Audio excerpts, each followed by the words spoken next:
The Misbehavior of Markets, by Benoit B. Mandelbrot and Richard L. Hudson. Introduction. On an ordinary summer day in August of 1998, the impossible happened. Wall Street was getting tired.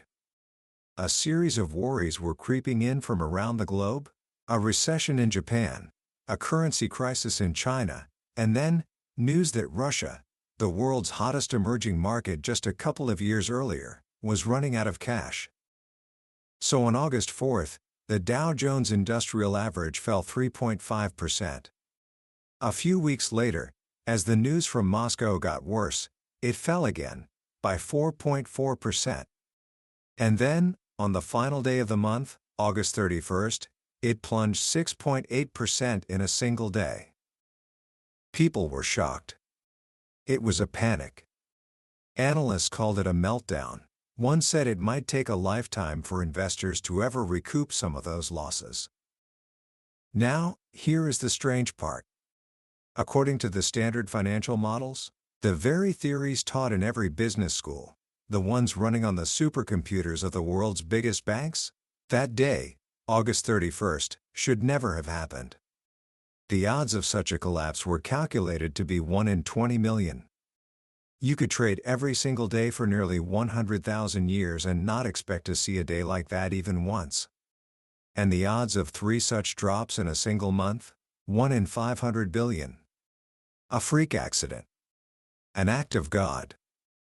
Or was it? Because in financial markets, the impossible seems to happen all the time. Just a year earlier, the Dow had fallen 7.7% in one day, an event with a probability of 1 in 50 billion. And on Black Monday, October 19, 1987, the market fell an astonishing 29.2%. The odds of that happening, according to the standard theories, less than 1 in 10 to the power of 50. That's a 1 with 50 zeros after it. It is a number so vast it has no meaning in the physical universe. So, what is going on? We're told that markets are rational, efficient, predictable on some level. We're given elegant mathematical formulas to manage our risk and build our portfolios. Yet, time and again, the real world seems to tear up the rulebook and set it on fire. For over 40 years, one man stood apart from the crowd, a maverick genius who saw the truth. He wasn't an economist or a Wall Street trader. He was a mathematician, a student of nature's beautiful and chaotic roughness. His name was Benoit Mandelbrot. And he discovered that the same hidden laws that govern the shape of a coastline, the branches of a tree, and the turbulence of a river also govern the wild swings of the financial markets. Today, we're going to explore his groundbreaking book, The Misbehavior of Markets. This isn't just another book about finance. This is a story about a revolutionary idea, a new way of seeing the world. By the end of our journey today, you will understand the hidden geometry of risk, why markets crash, and why the financial world is far wilder and far more fascinating than we have ever been told. You will learn the secret language of the markets, not to predict them, but to finally, truly understand them. Book summary. To understand the revolution that Benoit Mandelbrot started, you first have to understand the world he was fighting against. For nearly a century, the entire field of finance was built on a single, beautifully simple idea. It began in the year 1900 with a young French mathematician named Louis Bachelier. At the time, studying the stock market was not something a serious mathematician did. It was seen as messy, grubby, unpredictable. But Bachelier had a brilliant insight. He suggested that we think about the movement of stock prices as a random walk. Imagine a man who is a little bit drunk, staggering across an open field. He takes a step left, then a step right, 2 steps forward, 1 step back. His path is completely random. At any given moment, his next step is just as likely to be in any direction. You can't predict where he'll be in 10 minutes. But your best possible guess is that he'll be right where he started. Bachelier proposed that financial markets work the same way. The price of a stock tomorrow is a random step away from its price today. The best forecast for tomorrow's price is simply today's price. This simple idea became the foundation for what we now call the efficient market hypothesis, the theory that all known information is already baked into the current price, making the market perfectly fair and unpredictable. But there was another crucial piece to this puzzle. The size of those random steps, Bachelier and his followers assumed, followed a very specific pattern. It's a pattern you see everywhere in nature, so much so that mathematicians decided to call it normal. It's the bell curve. Think about the heights of all the men in an army. Most will be around the average height. A few will be a bit taller, a few a bit shorter. And very, very few will be extremely tall or extremely short. If you graph this, you get that classic bell shape. The changes in the stock market, the theory went, were just like that. Most days, the price would move just a little. And very, very rarely, it would move a lot. This was the world of what Mandelbrot would later call mild randomness. It was comforting. It was manageable. It suggested that risk was something you could precisely calculate and control. And on this foundation, this elegant house of modern finance was built. In the 1950s, a young economist named Harry Markowitz came along. He asked, "What is risk?" And he answered it with the bell curve. He said risk is simply the variance, a statistical measure of how much a stock's price tends to swing around its average. The wider the bell curve, the riskier the stock. With this, he created modern portfolio theory, a mathematical recipe for mixing stocks to get the highest return for the lowest risk. Then, in the 1960s, came William Sharpe. He took Markowitz's idea and simplified it even further with his capital asset pricing model, or CAPM. He introduced the idea of beta, a single number that tells you how much a stock tends to move in relation to the entire market. With beta, you could calculate exactly what return you should expect for taking on a certain amount of risk. And finally, in the 1970s, came the crown jewel, the Black-Scholes formula. Fisher-Black and Myron-Scholes created a brilliant equation that could put a precise price on risk itself. It allowed traders to value stock options, contracts that give you the right to buy or sell a stock in the future.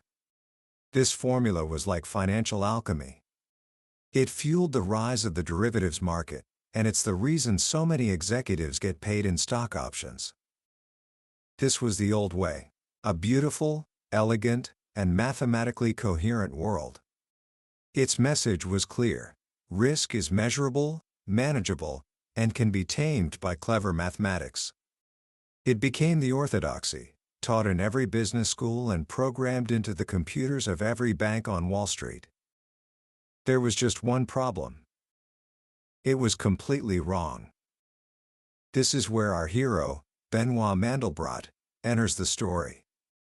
Mandelbrot was a maverick, a man who thought in pictures, not just formulas. He spent his life moving orthogonally, as a friend put it, at right angles to every fashion.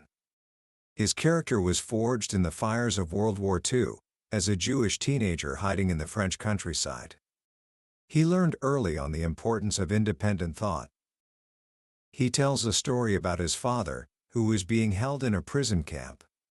One day, resistance fighters attacked the camp and told the prisoners to flee. The disoriented group set off together, down the main road towards the nearest town. But Mandelbrot's father stopped. This was folly, he thought.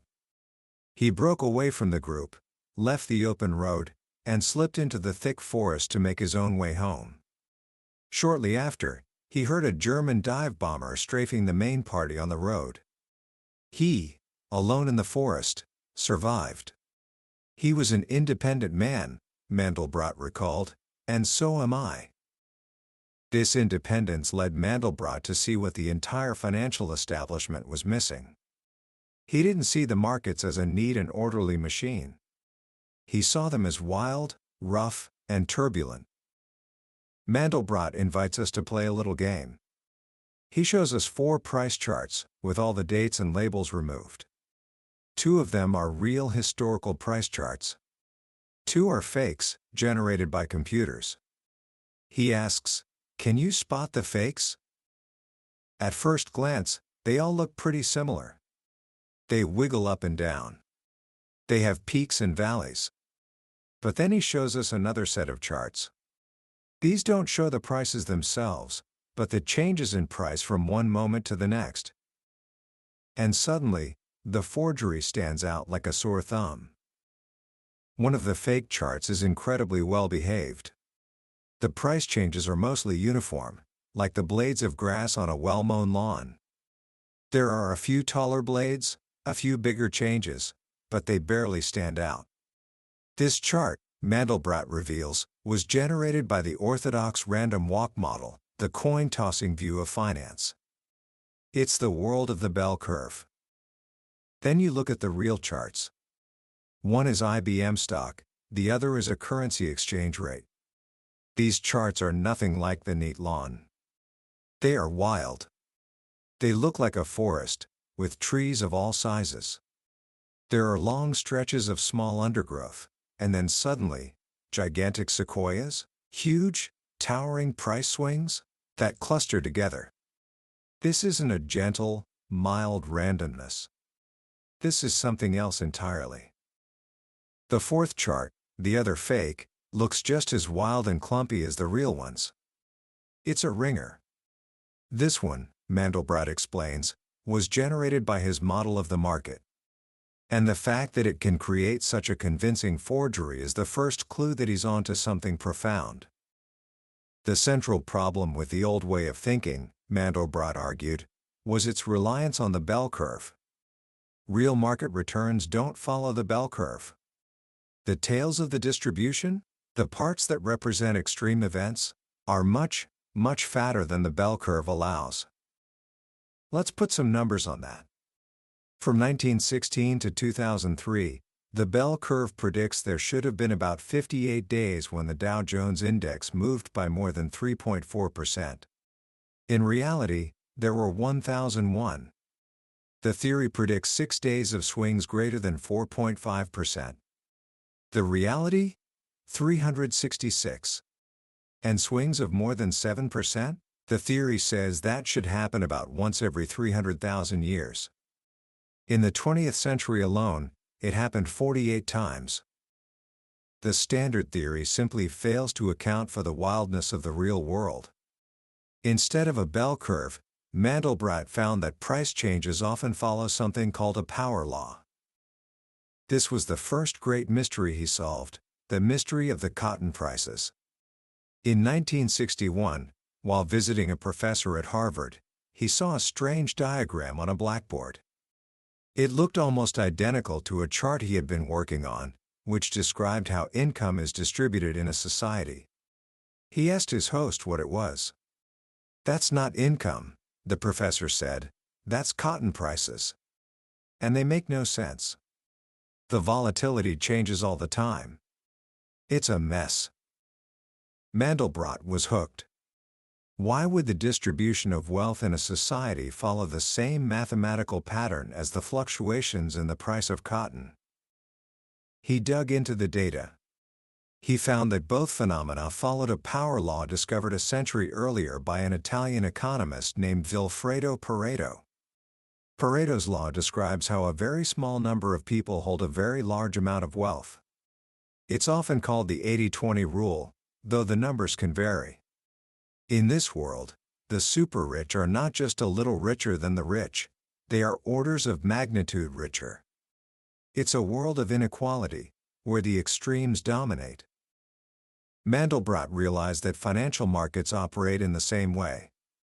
The price changes are not all small, like grains of sand.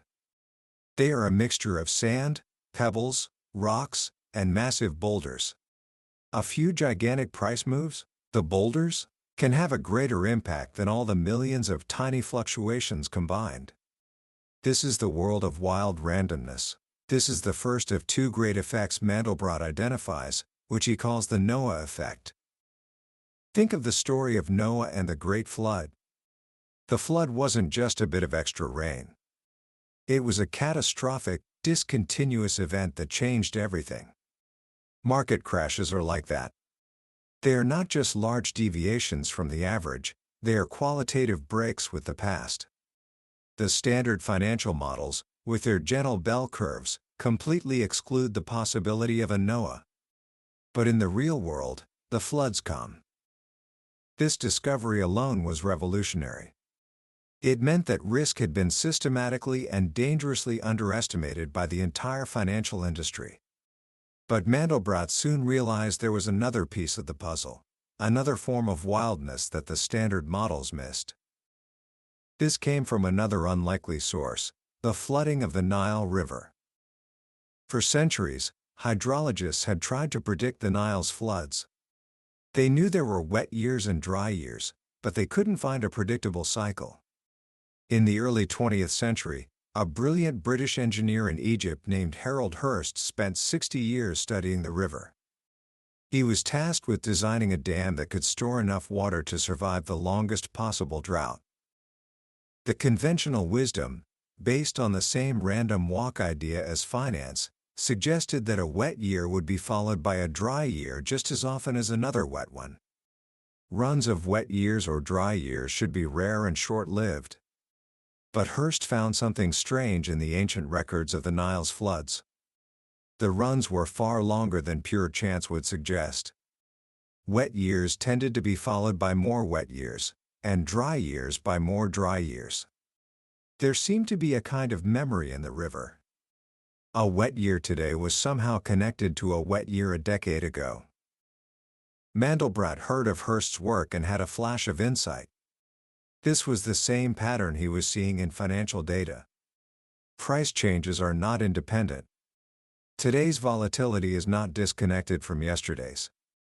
This led to his second great discovery, which he called the Joseph effect. Remember the story of Joseph from the Bible. He interpreted Pharaoh's dream of 7 fat cows followed by 7 lean cows as a prophecy. 7 years of great plenty would be followed by 7 years of famine. This wasn't a random fluctuation.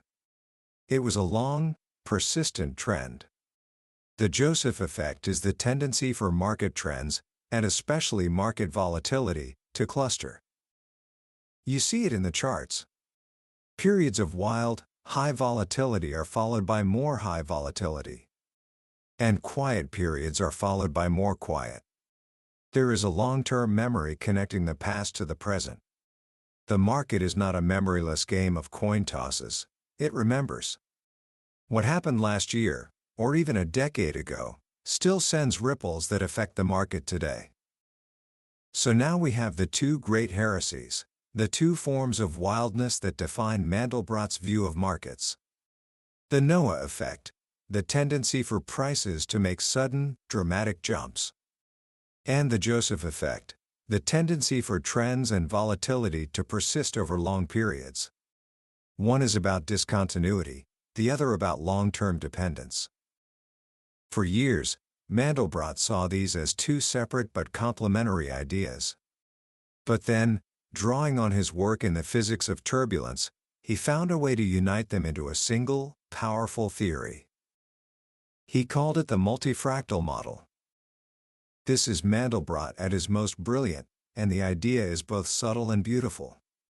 He realized that the key to understanding the market was to stop thinking about time as a constant, linear progression, like the ticking of a clock. Instead, he proposed that the market operates on its own trading time. Imagine you're watching a movie of the market. During periods of frantic activity, when prices are flying and news is breaking, trading time speeds up. A single minute of clock time might feel like an hour of market action. Then, during quiet, slow periods, trading time slows down. An hour of clock time might feel like only a minute of market time. Time itself is fractal. It stretches and it shrinks.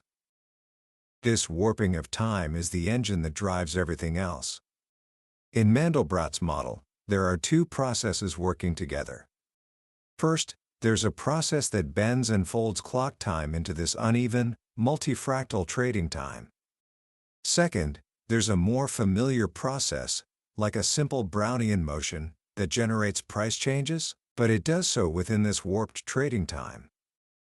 The result is a perfect forgery of a real market. The stretching of time creates the Joseph effect, the long periods of high or low volatility. When trading time is moving fast, you get a cluster of large price changes. When it's slow, you get a cluster of small ones. And the combination of the two processes generates the Noah effect, the sudden, discontinuous jumps. A small step in the simple price-generating process can become a giant leap in the real market if it happens during a moment when trading time is stretched to its maximum. This is the grand synthesis.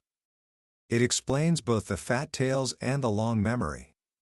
It shows that the market isn't just a simple random walk, nor is it a simple trending system. It's a complex, dynamic system whose very fabric, time itself, is constantly shifting. This view of the world leads to what Mandelbrot calls his 10 heresies of finance. They are a direct assault on the old orthodoxy. First, markets are turbulent. They are not gentle machines, but wild, churning systems, full of eddies and cascades, just like a river in flood. Second, markets are very, very risky, far more so than standard theories imagine. The possibility of ruin isn't a 1 in a billion chance, it's a very real and present danger that the bell curve blinds us to. Third, market timing matters greatly. Big gains and losses are not spread out evenly. They are concentrated in a tiny fraction of time. Missing just a few of the best days can destroy your returns, and being present for a few of the worst days can do the same. Fourth, prices often leap, not glide. They are discontinuous. This adds a layer of risk that models assuming smooth, continuous change simply cannot account for. Fifth, in markets, time is flexible. This is the core of the multifractal idea. Trading time is not the same as clock time. Sixth, markets in all places and ages work alike. Whether it's cotton in the 19th century or currencies in the 21st, the underlying fractal patterns of price variation are remarkably consistent. The machinery is the same. Seventh, markets are inherently uncertain, and bubbles are inevitable. The scaling nature of markets means that we can never be sure if a trend is a real, sustainable change or just a temporary bubble about to burst. This uncertainty is not a flaw in the market, it's a fundamental part of its character. Eighth, markets are deceptive. Our brains are wired to see patterns, and the long memory of the Joseph effect creates phantom trends and cycles that fool us into thinking we can predict the future. These patterns are fool's gold. Ninth, forecasting prices may be perilous, but you can estimate the odds of future volatility. While you can't predict whether the market will go up or down, the clustering of volatility means that if the market is wild today, it's likely to be wild tomorrow. You can't predict the price, but you can predict the weather. And finally, the 10th and perhaps most profound heresy, in financial markets, the idea of value has limited value. We love to believe in a true, intrinsic value for a stock or an asset. But in a turbulent market, prices are driven by price differences, by arbitrage, by the chaotic interplay of millions of actors with different time horizons. The price is not a reflection of some hidden solid value. The price is just the price. This is the world according to Benoit Mandelbrot. It's a world stripped of the comforting certainties of the old theories. It doesn't offer a crystal ball or a get-rich-quick scheme. In his own words, his work will not bring personal wealth, but it offers something far more valuable, a dose of reality. It's a warning. A map of a dangerous, turbulent, and beautiful landscape. It tells us that the ships of finance have been built for calm seas, with little thought to the hurricanes that we know will inevitably come. And it calls on us to be better sailors, to respect the wildness of the ocean, and to build stronger ships. Commentary. When you finish a book like The Misbehavior of Markets, it feels less like you've learned a new theory and more like you've been given a new pair of eyes. Suddenly, you start seeing fractals everywhere.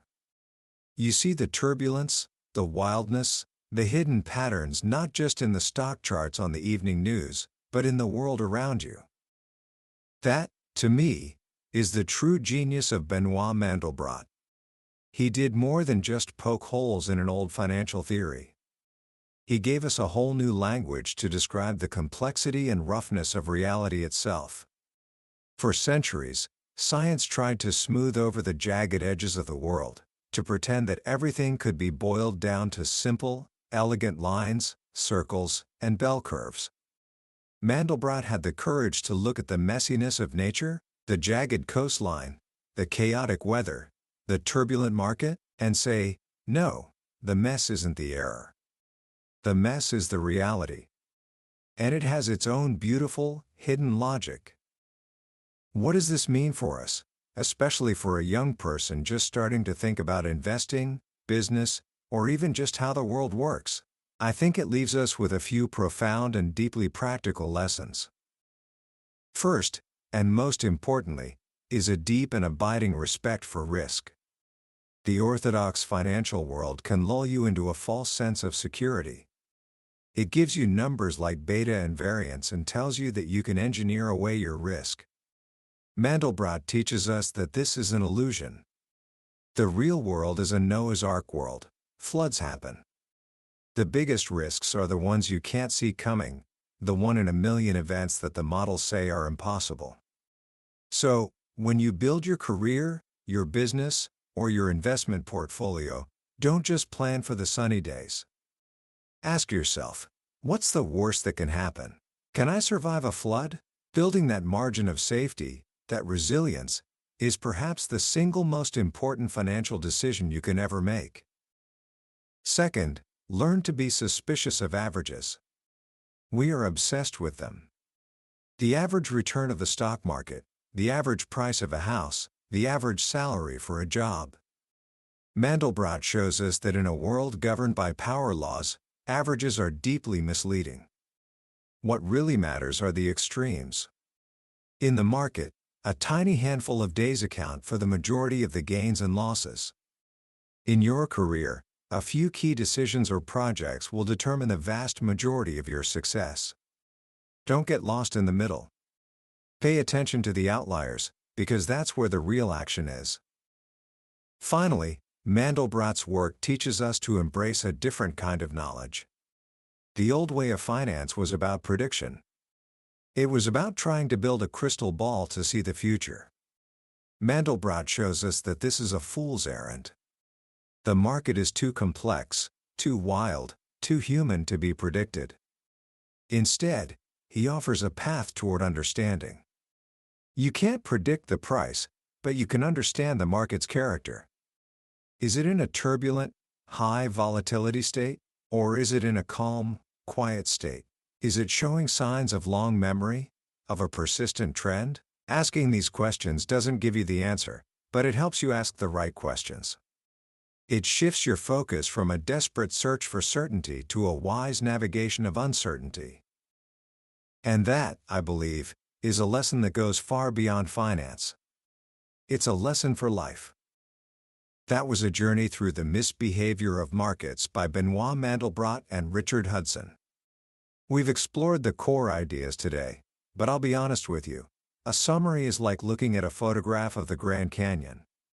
It can show you the shape and the colors, but it can never capture the feeling of standing on the edge, the sheer scale and magnificence of it all. The real magic of this book happens when you read it for yourself, when Mandelbrot's stories and visual way of thinking start to click in your own mind.